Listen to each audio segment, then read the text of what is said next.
Mao guniti man aninyo mga bayot. Ha?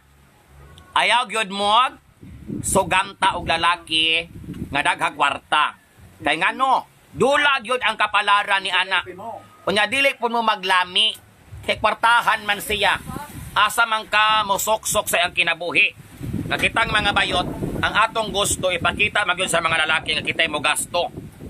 Unya magkwartahan ang lalaki, mag-unsa man ta. Alangan pud pag sit-sit nimo sa lalaki, dato siya, ay na, shh, dong, 150. Ingnon ka ana nga unsa man kayot makulata ka.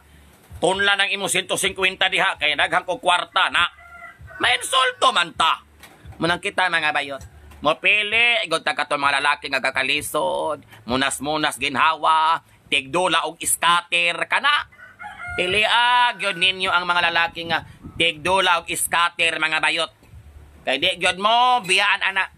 Di gyud mo bulagan ana. Kay kada adlaw sigo nang nanginahanglan og kwarta. Oh!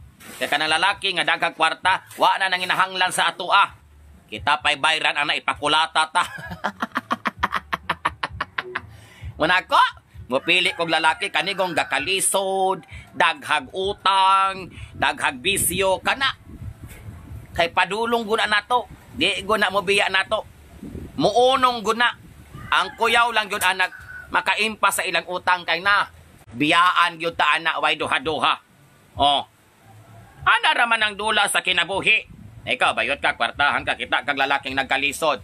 Imong gitabangan. Kanang lalakihan na, ayaw gyud kumpiyansa kay naniid pud na. Pag makita na siya lain nga bayot, mas kwartahan pa sa imuha, bayaan ka, niresi nato. Kay ngano pud nang nisulod ani nga sitwasyon nga kita ra man puy magagool pohon.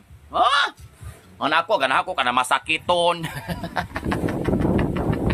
Ganahan ko ana lalaking sigbalik-balik sa hospital kay daghang balayran kana. Nago ko'y assurance nga kanang lakiha, di gyud ko biyaan. Mga lalaki nga na mga maintenance kana. Maka-assure gyud ko day nga di ko na pasagag bulag sa ako mag-inunungay gud mi hangtod mga matay.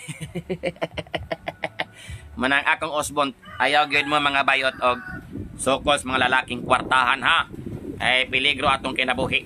Haritas mga pobrehon og nagkalisod para patas ang labanan. Walang iwanan.